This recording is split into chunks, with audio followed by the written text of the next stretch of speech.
दिल्ली के पटपरगंज विधानसभा क्षेत्र में इस बार का चुनाव काफी दिलचस्प होने वाला है। आम आदमी पार्टी ने मौजूदा विधायक और पूर्व उप मुख्यमंत्री मनीष सिसोदिया की जगह शिक्षाविद अवध ओझा को टिकट दे दिया है।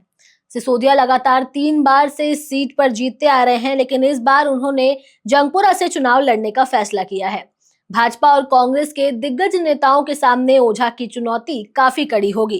सिसोदिया की विरासत को बचाए रखना भी आम आदमी पार्टी के लिए एक बड़ी परीक्षा होगी। पटपरगंज सीट पर मुख्य मुकाबला आम आदमी पार्टी, बीजेपी और कांग्रेस के बीच में है। आम आदमी पार्टी ने इस सीट पर यूपीएससी के फेमस टीचर अवध ओझा को उम्मीदवार बनाया है। वहीं बीजेपी से इस सीट पर रविंद्र सिंह नेगी और कांग्रेस से चौधरी अनिल कुमार ताल ठोक रहे हैं। चूंकि पहले 2 चुनावों में ये सीट आम आदमी पार्टी जीतती आ रही है, इसलिए आम आदमी पार्टी के सामने इस बार ये सीट जीतना एक चुनौती होगा।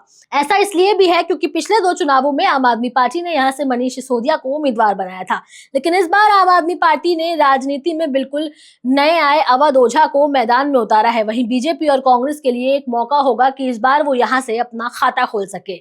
साल 2020 के दिल्ली विधानसभा चुनावों में आम आदमी पार्टी के मनीष सिसोदिया इस सीट पर विजयी हुए थे। दूसरे नंबर पर भाजपा के रविंद्र सिंह नेगी रहे थे, वहीं कांग्रेस के लक्ष्मण रावत तीसरे नंबर पर रहे थे। 2015 के विधानसभा चुनावों में आम आदमी पार्टी के मनीष सिसोदिया लगभग 75,477 वोट हासिल कर इस सीट से जीते थे। बीजेपी के विनोद कुमार बिन्नी को 46,716 वोट मिले थे और कांग्रेस के अनिल कुमार को 16,260 वोट मिले थे। पटपरगंज दिल्ली के 70 विधानसभा क्षेत्रों में से एक है।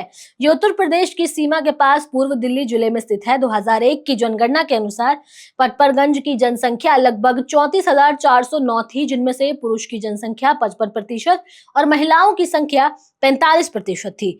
पटपरगंज में औसत साक्षरता दर 70% थी, जिनमें से पुरुष साक्षरता 74% और महिला साक्षरता 64% थी। जब भी किसी विधानसभा क्षेत्र में चुनाव होता है तो यहाँ तमाम तरह के समीकरणों को साधा जाता है। दिल्ली में पिछले विधानसभा चुनावों में बीजेपी ने पटपरगंज सीट पर भी कुछ ऐसा ही किया। बीजेपी ने इस सीट से रविंद्र सिंह नेगी को चुनावी मैदान में उतारा, जो उत्तराखंड के ठाकुर समुदाय से आते हैं। रविंद्र सिंह नेगी जैसे चेहरे को मनीष सिसोदिया के सामने उतारने से हर कोई हैरान था, लेकिन जातीय समीकरणों का गुणा भाग करके इस नाम पर भी मुहर लग गई थी, जिसका नतीजा चुनाव में भी नजर आया। दिल्ली में शिक्षा क्रांति के जनक कहलाने वाले मनीष सिसोदिया को रविंद्र सिंह नेगी ने कड़ी टक्कर दी थी और 2019 के विधानसभा चुनावों में जहां आम आदमी पार्टी का झाड़ू चल रहा था, वहीं पटपरगंज सीट पर मामला फंसता हुआ नजर आया। आखिरी दौर की काउंटिंग तक मनीष सिसोदिया पिछड़ते हुए दिखे। हालांकि इसके बाद 11वें राउंड से मनीष सिसोदिया आगे निकलते हुए दिखे और करीब 3500 वोटों से उन्होंने जीत दर्ज कराई थी। अब आप समझ ही गए होंगे कि सिसोदिया को टक्कर देने वाले रविंद्र सिंह नेगी को बीजेपी ने टिकट क्यों दिया था। दरअसल इस विधानसभा क्षेत्र में पहाड़वाद जमकर हावी है। यहाँ उत्तराखंड के प्रवासी लोग काफी ज्यादा हैं और खास तौर पर वेस्ट विनोद नगर, ईस्ट विनोद नगर और चंदन विहार इलाके में पहाड़ी लोगों की संख्या काफी ज्यादा है। इस सीट पर करीब 20% वोटर उत्तराखंड से हैं, जिसमें से नेगी और रावत जाति के लोग की तादाद काफी ज्यादा है। ये उत्तराखंड के ठाकुर वोटर्स हैं, जो अपने राज्य की राजनीति में भी सबसे ज्यादा प्रभुत्व रखते हैं। उत्तराखंड के लोग शहरों में पहाड़ कनेक्शन की तरफ झुकाव रखते हैं। ऐसे में पटपरगंज के इस 20% वोट पर हर किसी की नजर रहेगी। हालांकि पूर्वांचली कम्युनिटी के 25% वोट भी चुनाव के नतीजे पलट सकते हैं, जैसा कि पिछली बार हुआ था। हालांकि पिछले करीब 3 दशक से बीजेपी को इस सीट पर हार का सामना करना पड़ा था। 1993 में आखिरी बार बीजेपी ने सीट पर जीत दर्ज कराई थी, जिसके बाद से पटपरगंज सीट पर कांग्रेस का दबदबा रहा।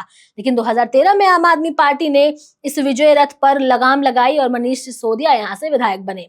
केजरीवाल ने सीट के सियासी समीकरण को देखते हुए पटपरगंज सीट से सिसोदिया की जगह अवध ओझा को विश्वास जताया है और अवध ओझा के उतरने से ब्राह्मण समाज के वोटों का सियासी लाभ आम आदमी पार्टी को मिल सकता है। इसके अलावा गुर्जर वोटों में भी सेंधमारी करने में ओझा सफल हो सकते हैं, क्योंकि अक्सर वो ये कहते हुए नजर आते हैं कि गुर्जर समाज के लोगों से उनकी काफी अच्छी दोस्ती है और वो उनके लिए हमेशा तन, मन और धन से तैयार रहते हैं। कई वीडियो में ओझा खुलकर गुर्जर समाज की तारीफ करते हुए नजर आए हैं। पटपरगंज इलाके में काफी कोचिंग सेंटर्स चलाते हैं, जहां पर बड़ी संख्या में लोग प्रतियोगी परीक्षा और सीए की तैयारियां करते हैं। माना जा रहा है कि अवध ओझा को इसलिए आम आदमी पार्टी ने पटपरगंज से प्रत्याशी बनाया है। अवध ओझा एक मशहूर शिक्षाविद, मोटिवेशनल स्पीकर और कोचिंग टीचर के तौर पर जाने जाते हैं। विधानसभा लड़ने के लिए अवध ओझा ऐसी ही सीट तलाश रहे थे। अब 2024 के लोकसभा चुनावों के दौरान भी प्रयागराज सीट से इसलिए भी वो चुनाव लड़ना चाहते थे।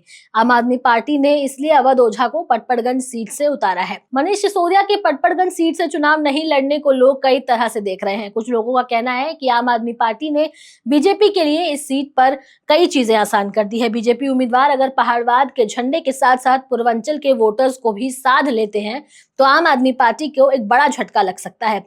इसलिए अब पटपड़गंज की ये सीट अवध ओझा के लिए कांटों के ताज से कम नहीं है। इस वीडियो पर आपकी क्या राय है, आप हमें कमेंट सेक्शन में जरूर बताएं।